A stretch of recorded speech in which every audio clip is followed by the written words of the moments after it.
നമസ്കാരം. എൻ്റെ പേര് പിരടിയിൽ പരമേശ്വരൻ നമ്പൂതിരി. ഈ അടുത്ത കാലത്ത് ശബരിമലയുമായിട്ട് ബന്ധപ്പെട്ട് പല ചർച്ചകൾ നടക്കുന്ന സമയത്ത് ചില കാര്യങ്ങൾ അവിടെ വിശദീകരിക്കുക. ആ വിശദീകരിക്കുന്ന കൂടെ എപ്പോഴും പറയുന്നതാണ് പരശുരാമൻ നിർമ്മിച്ച ക്ഷേത്രം, പരശുരാമനാൽ കൊണ്ടുവരപ്പെട്ട തന്ത്രി, പരശുരാമനാൽ നിശ്ചയിക്കപ്പെട്ട തന്ത്രിസ്ഥാനം എന്നൊക്കെ പറഞ്ഞു കേൾക്കുകയുണ്ടായി. അഗസ്ത്യ മഹർഷിയുടെ സാന്നിധ്യം, ഇതൊക്കെ നമ്മുടെ പുരാണങ്ങളിൽ നമുക്ക് കാണാൻ സാധിക്കും. പ്രത്യേകിച്ച് ശബരിമലയുടെ ക്ഷേത്ര നിർമ്മാണത്തെ സംബന്ധിച്ചൊക്കെ പറയുമ്പോൾ നമുക്ക് അങ്ങനെ പുരാണ ഗ്രന്ഥങ്ങളിലൊക്കെ അല്ലെങ്കിൽ അയ്യപ്പ ഭാഗവതത്തിലും ഒക്കെ നമ്മൾ കാണുന്നുണ്ട്. അപ്പോൾ ഇതൊക്കെയാണ് എല്ലാവരും പറയുക. ശരിക്ക് എന്താണ് പരശുരാമനുമായിട്ട് ഇത് ബന്ധിക്കുന്നത്? കേരളത്തിൻ്റെ നിർമ്മിതി പരശുരാമനാണ് എന്നൊക്കെ നമ്മൾ കഥകൾ കേട്ടിട്ടുണ്ട്. എന്ന് പറഞ്ഞാൽ പൗരാണികം എന്നുള്ള ഒരു അർത്ഥത്തിൽ നമുക്കതിനെ കാണാം. വളരെ നൂറ്റാണ്ടുകൾക്ക് മുമ്പ് തന്നെ നിലനിന്നിരുന്ന ഒരു സംവിധാനമാണ് ഇത് എന്ന് കാണിക്കാൻ വേണ്ടിയിട്ടാണ് ഇത്തരത്തിൽ നമ്മുടെ ഗ്രന്ഥങ്ങളിലൊക്കെ പറയുന്നത് എന്ന് ആദ്യം നമ്മൾ മനസ്സിലാക്കണം. പരശുരാമൻ ജീവിച്ചിരുന്നോ ഇല്ലയോ എന്നൊക്കെ ചരിത്രപരമായി അന്വേഷിച്ച് പോയാൽ അത് തെറ്റായിട്ട് വരും. അപ്പോൾ ഈ അഗസ്ത്യ മഹർഷിയുടെ സാന്നിധ്യം, അതുപോലെ തന്നെ നാരദരുടെ സാന്നിധ്യം എന്നൊക്കെ നമ്മുടെ ഈ ഗ്രന്ഥങ്ങളിലൊക്കെ പറയുന്നത് പൗരാണികം എന്നുള്ള അർത്ഥത്തിലാണ്. അതുപോലെ തന്നെ 2 തന്ത്രിമാരെ ഇവിടെ അഴിച്ചു എന്നുള്ളത് പരശുരാമനാൽ കൊണ്ടുവരപ്പെട്ടു എന്നൊക്കെ പറയുന്നത് എത്രമാത്രം ശരിയാണ് എന്നുള്ളത് ആലോചിക്കണം. അങ്ങനെയാണെങ്കിൽ അവർ കേരളത്തിലുള്ളവരല്ലല്ലോ. അപ്പോൾ തന്ത്രിമാർ കേരളത്തിലുള്ളതല്ല. അപ്പോൾ തന്ത്രിമാർക്ക് എന്താണ് പ്രത്യേകത? അവിടുത്തെ മേൽശാന്തിയാകണമെങ്കിൽ കേരള ബ്രാഹ്മണനായിരിക്കണം. തന്ത്രിയോ മറ്റുള്ളടത്തു നിന്ന് വന്നത് പരദേശ ബ്രാഹ്മണനുമാണ്. അപ്പോൾ ഇത് തമ്മിലൊരിക്കലും യോജിക്കില്ല.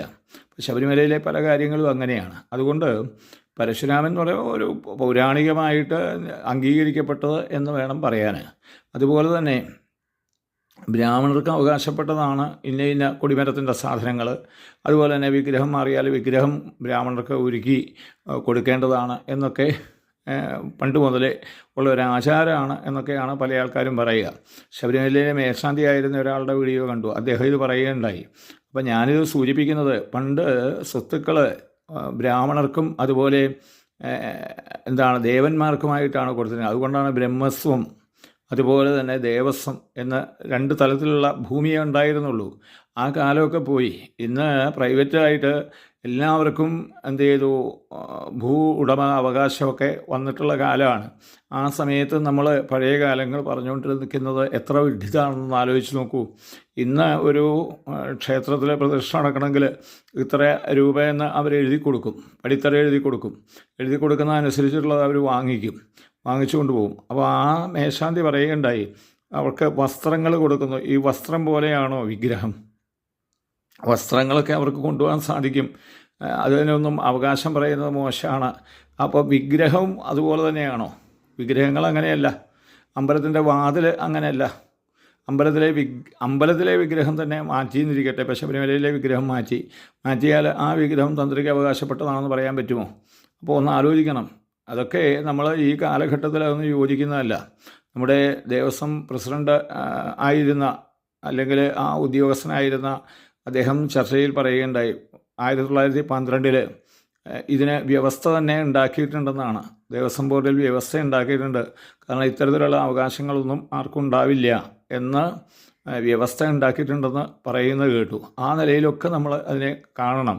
അപ്പോൾ കാലഹരണപ്പെട്ട ചിന്തകളുമായിട്ട് ഇനി നമ്മൾ ബ്രാഹ്മണരെന്ന് പറഞ്ഞിട്ട് മുന്നോട്ട് പോകാൻ പാടില്ല. പുരോഹിതരെ എന്നുള്ള നിലയ്ക്ക് മുന്നോട്ട് പോകാൻ പാടില്ല.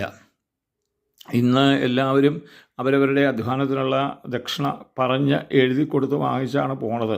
അപ്പോൾ അത് നമ്മൾ മനസ്സിലാക്കുക. അതുപോലെ 3ാമത്തെ കാര്യമാണ് നമ്മുടെ ക്ഷേത്രങ്ങൾ എന്തിനാണ് ഉണ്ടാക്കിയിട്ടുള്ളത്? ഈ ക്ഷേത്രങ്ങളൊക്കെ നിലവിൽ വന്നത് എന്തിനാണ്? ഇത് എത്ര തന്ത്രിമാർക്ക് പറയാൻ കഴിയും? ഇതിനെപ്പറ്റിയുള്ള ബോധമില്ലാത്തത് കൊണ്ടാണ്. ഇപ്പോൾ ശബരിമലയിലെ ശാസ്താവ് ആ ക്ഷേത്രത്തിലെ എല്ലാ ജാതി മത വിഭാഗങ്ങളുടെ വ്യത്യാസമൊന്നുമില്ലാതെ അയ്യപ്പ ഭക്തി കൊണ്ട് എല്ലാവർക്കും വരാവുന്നതാണ്. മറ്റു ക്ഷേത്രങ്ങളെ പോലെയല്ല. അവിടെ പമ്പയിൽ കുളിച്ചിട്ട് വൈകിട്ട് അവിടെ പോയി കിടന്നിട്ട് പ്രഭാതത്തിൽ കയറി തൊഴുന്ന ഒരു സമ്പ്രദായം ഇപ്പോൾ ഉണ്ട്. അപ്പോൾ ഇത് ഇങ്ങനെയാണോ സാധാരണ ക്ഷേത്രങ്ങളിൽ നമ്മൾ പോകുമ്പോൾ? അല്ല, ഒരു കാനന ക്ഷേത്രമായിട്ട് ആയതുകൊണ്ടും അതുപോലെ തന്നെ അവിടുത്തെ ചില പരിമിതികൾ കൊണ്ടുമാണ് അങ്ങനെ ചെയ്യുന്നത്. അത് അവിടുത്തെ ഒരു രീതിയാണ്. അത് മറ്റു ക്ഷേത്രങ്ങളുമായിട്ട് അതിനെ താരതമ്യപ്പെടുത്താൻ പറ്റില്ല.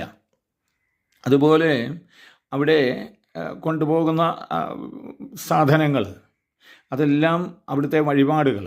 ആ വഴിപാടുകൾ മുഴുവൻ അയ്യപ്പന്മാർ അവരവരുടെ വീടുകളിൽ നിന്ന് കൊണ്ടുവരികയാണ് ചെയ്യുക. അത് നമ്മൾ മനസ്സിലാക്കണം. അത് അവിടെ ഉണ്ടാക്കുന്നതല്ല. എല്ലാവരും അവരവരാൽ അതിൽ പായസം പോലുള്ള നിവേദ്യങ്ങൾ അല്ലെങ്കിൽ പാനകം പോലുള്ള നിവേദ്യങ്ങൾ മാത്രമേ അവിടെ തടപ്പള്ളിൽ ഉണ്ടാക്കുന്നുള്ളൂ. ബാക്കിയൊക്കെ ഭക്തന്മാരാൽ സമർപ്പിക്കപ്പെടുന്നതാണ്. അതിൽ പ്രധാനമാണ് നെയ്യഭിഷേകത്തിൽ നെയ്യ്. ആ നെയ്യ് അവിടെ അഭിഷേകം ചെയ്യുന്നത് അത് അയ്യപ്പന്മാർക്ക് അവകാശപ്പെട്ടതാണ്, അവർക്ക് തിരിച്ചു കൊടുക്കേണ്ടതാണ്. പലപ്പോഴും ഇപ്പം മോഷ്ടിച്ച് കച്ചവടം ചെയ്യുക. അങ്ങനെ ഒരു കച്ചവട മനസ്ഥിതി. ശരിക്കും പറഞ്ഞാൽ ശബരിമല ശാസ്താവ് എന്ന് പറയുന്നത് എന്താണ്, വലിയൊരു തത്വത്തെ, സനാതനധർമ്മത്തിൻ്റെ വലിയൊരു തത്വത്തെയാണ് അവിടെ കാണിക്കുക. ഒന്ന്, ശൈവ വൈഷ്ണവ ഭേദം ഒന്നും അവിടെ ഇല്ല. സാധാരണ ക്ഷേത്രങ്ങളിലുണ്ട്, പൂജയൊക്കെ ചെയ്യുന്നവർക്കറിയാം, ശൈവ ആരാധന, വൈഷ്ണവ ആരാധന, ഇങ്ങനെ ദേവന്മാരെ തന്നെ 2 തലത്തിൽ തിരിച്ചിട്ടുണ്ട്. ഈ ഭേദങ്ങളൊന്നുമില്ല. ബൗദ്ധ ജൈന സങ്കല്പങ്ങൾ ഇതെല്ലാം കൂടെ സമന്വയിച്ച ഒരു ഭാവമാണ് ശബരിമലയിലെ ആചാരങ്ങളിൽ നമുക്ക് കാണാൻ സാധിക്കുക. ഈ കെട്ടുമുറുക്കി പോകുന്നു. വേറെ ഏത് ക്ഷേത്രത്തിലാണ് ഇങ്ങനെയുള്ളത്?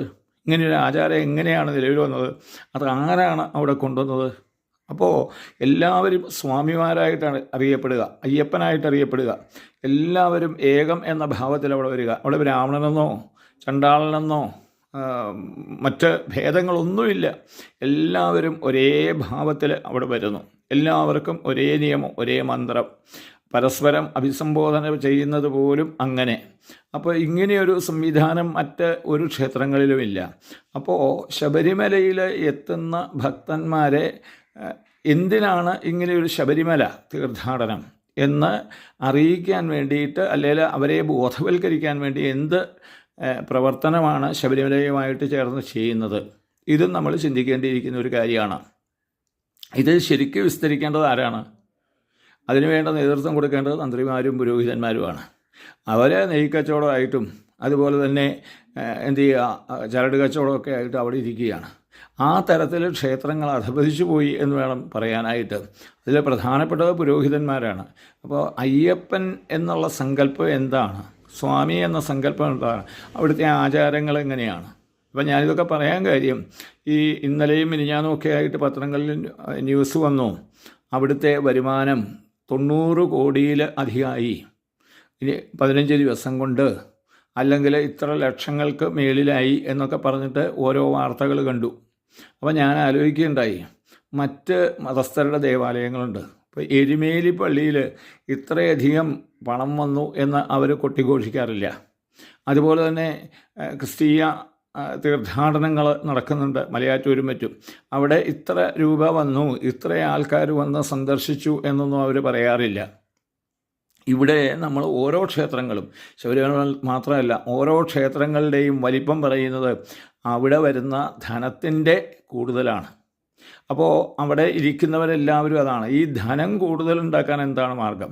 പായസം വിറ്റ് ഇത്ര ധനം ഉണ്ടായി, അപ്പം വിറ്റ് ഇത്ര ധനം ഉണ്ടായി, ഇങ്ങനെ ഓരോന്നിനും കണക്ക് വെച്ചിട്ട് എന്ത് ചെയ്യുന്നു? പറയരുതെന്നല്ല, കണക്ക് വേണ്ട എന്നല്ല ഞാൻ പറഞ്ഞത്.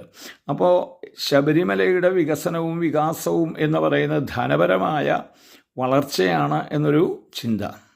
ക്ഷേത്രങ്ങളുടെയൊക്കെ, ശബരിമല മാത്രമല്ല മറ്റു ക്ഷേത്രങ്ങളുടെയും വരുമാനം അനുസരിച്ചിട്ടാണ്. അല്ലാതെ ദേവനെ ആരാധിക്കാനോ, ഈ വരുമാനം ഉണ്ടാകുന്നത് എങ്ങനെയാണ്? ഭക്തന്മാരെ അവിടേക്ക് ആകർഷിച്ച് ആ ഭക്തന്മാരിൽ നിന്ന് ഏതെങ്കിലുമൊക്കെ തരത്തിൽ പറഞ്ഞ് അവരെ എന്ത് ചെയ്യുക? തെറ്റായ മാർഗങ്ങളിലേക്ക്, ഈശ്വരീയമായ മാർഗങ്ങളിലല്ല, അവരെ തെറ്റായ മാർഗങ്ങളിലേക്ക് നയിച്ച് ധനമുണ്ടാക്കുന്ന കേന്ദ്രമായിട്ട് ഹൈന്ദവ ക്ഷേത്രങ്ങൾ മാറി. അതേസമയത്ത് അയ്യപ്പധർമ്മം പ്രചരിപ്പിക്കുക എന്നുള്ള ഒരു കാര്യത്തിൽ നമുക്ക് സാധിക്കുന്നില്ല. ഒരു ക്ഷേത്രമല്ല, എല്ലാ ക്ഷേത്രങ്ങളുടെയും കാര്യമാണ്. വഴിപാട് നടത്താനായിട്ടുള്ള സ്ഥലമാണ്. തെറ്റുകൾ ചെയ്യുന്നവരൊക്കെ വഴിപാട് ചെയ്യുക അവിടെ വന്ന്, എന്നിട്ട് പരിഹാരം കാണുക എന്നുള്ള നിലയിലാണ്. അല്ലാതെ ആ ദേവത ആ ദേവതാസങ്കല്പത്തിൻ്റെ മാഹാത്മ്യം എന്താണെന്ന് ആരും അറിയുന്നില്ല. അല്ലെ അത് നമ്മുടെ നിത്യജീവിതവുമായിട്ട് യാതൊരു ബന്ധവുമില്ലാതെ വരുന്നു. ഒരു പുരോഹിതൻ അമ്പലത്തിലേക്ക് പോയാൽ എങ്ങനെയുണ്ട് ക്ഷേത്രം എന്ന് ചോദിച്ചാൽ അതിൻ്റെ അർത്ഥം എത്ര ധനം ഉണ്ടാകുന്നുണ്ട് എന്നുള്ള നിലയ്ക്കാണ്. നിങ്ങളുടെ ക്ഷേത്രം എങ്ങനെയാണെന്ന് ചോദിച്ചാൽ അപ്പോൾ ഈ ധനത്തിൻ്റെ സങ്കല്പം, ഈ സങ്കല്പമൊന്നും ശബരിമലയിൽ ഇല്ലായിരുന്നു. പണ്ട് ശബരിമലയിലേക്ക് വളരെ കുറച്ച് ആൾക്കാർ മാത്രമായിരുന്നു പോയിക്കൊണ്ടിരുന്നത്, നമുക്കറിയാം. അതുകൊണ്ട് കൂടുതൽ വരരുതെന്നല്ല ഞാൻ പറയാം. പക്ഷേ അത് കൂടുതൽ ഭക്തന്മാരെ ആകർഷിക്കാൻ വേണ്ടിയിട്ട് എരുമേലിയിൽ നിന്ന് ട്രഡീഷണൽ പാത വളരെ ബുദ്ധിമുട്ടുള്ളതായതുകൊണ്ട് പമ്പയിലേക്ക് വരുത്തി, എന്നിട്ട് കുറച്ച് ദൂരം സഞ്ചരിക്കുക. ഇനിയിപ്പോൾ അവിടെ റോപ്പ് വേ ഉണ്ടാക്കി അങ്ങോട്ട് മേലേക്ക് വിടുക, വാഹനങ്ങൾ പോകാനുള്ള സൗകര്യങ്ങൾ ഉണ്ടാക്കുക, അവിടെ ചെന്ന് താമസിക്കാനുള്ള സൗകര്യം ഉണ്ടാക്കുക, എന്നിട്ട് അവർക്ക് പ്രത്യേകം ഫീസുകൾ ഈടാക്കുക. ഇങ്ങനെ ഒരു വലിയ ടൂറിസ്റ്റ് കേന്ദ്രം പോലെ ശബരിമലയെ ആക്കി തീർക്കാനായിട്ടുള്ള ശ്രമമാണ് നടക്കുക. ഇതെല്ലാം സമ്പത്തിനെ കണ്ടുകൊണ്ടാണ്. സമ്പത്തുണ്ടാക്കാൻ അയ്യപ്പ സ്വാമി സമ്പത്തുണ്ടാകാൻ വേണ്ടിയിട്ടുള്ള ഒരു സംവിധാനമായിരുന്നു. ഈ വ്രതാനുഷ്ഠാനങ്ങളൊക്കെ ചെയ്തു വരുന്ന ഭക്തന്മാരെ ചൂഷണം ചെയ്യുക എന്നൊരൊറ്റ ലക്ഷ്യത്തോടു കൂടിയിട്ടല്ലേ എല്ലാവരും പ്രവർത്തിക്കുന്നവിടെ. അവരിൽ നിന്ന് എന്തെങ്കിലും നന്മ പ്രതീക്ഷിക്കാൻ പറ്റുമോ? ആ തരത്തിലുള്ള സംവിധാനം ആയതുകൊണ്ടാണ് ഇത്തരത്തിലുള്ള പ്രശ്നങ്ങളൊക്കെ അവിടെ ഉണ്ടാകുന്നത്. നമുക്കറിയാം, അയ്യപ്പധർമ്മം പ്രചരിപ്പിക്കണമെന്ന് പറഞ്ഞ് അവിടേക്ക് കയറി വന്ന അല്ലെ അവിടെ രൂപീകരിക്കപ്പെട്ട അയ്യപ്പ സേവാ സംഘത്തിൻ്റെ അവസ്ഥ എന്താണ്? ഇന്ന് അവർക്ക് അവിടെ യാതൊരു സ്ഥാനവുമില്ല. കേസിൻ്റെ മേൽ കേസ്. ഇതെല്ലാം ധനപരമായിട്ടുള്ള പ്രശ്നങ്ങളാണ്. അപ്പോൾ ധനത്തിന് വേണ്ടിയിട്ടാണ് ഇതെല്ലാം ചെയ്യുന്നത്. നമ്മുടെ ക്ഷേത്രങ്ങൾ അങ്ങനെ അധപ്പതിച്ചിട്ടില്ലേ എന്ന് നമ്മൾ ആലോചിക്കണം. ബലിയിടാൻ പോകുന്നത് ധനത്തിൻ്റെ ആവശ്യത്തിന് വേണ്ടിയിട്ട് എന്ത് ചെയ്യുന്നു? കൂട്ടബലികൾ, സമൂഹ ബലികൾ ഒക്കെ നടക്കുന്നു, യജ്ഞങ്ങളങ്ങനെ നടക്കുന്നു. അപ്പോൾ സമ്പത്തിന് വേണ്ടിയാണോ ദേവാലയം? ഇതൊരു ചോദ്യമാണ്.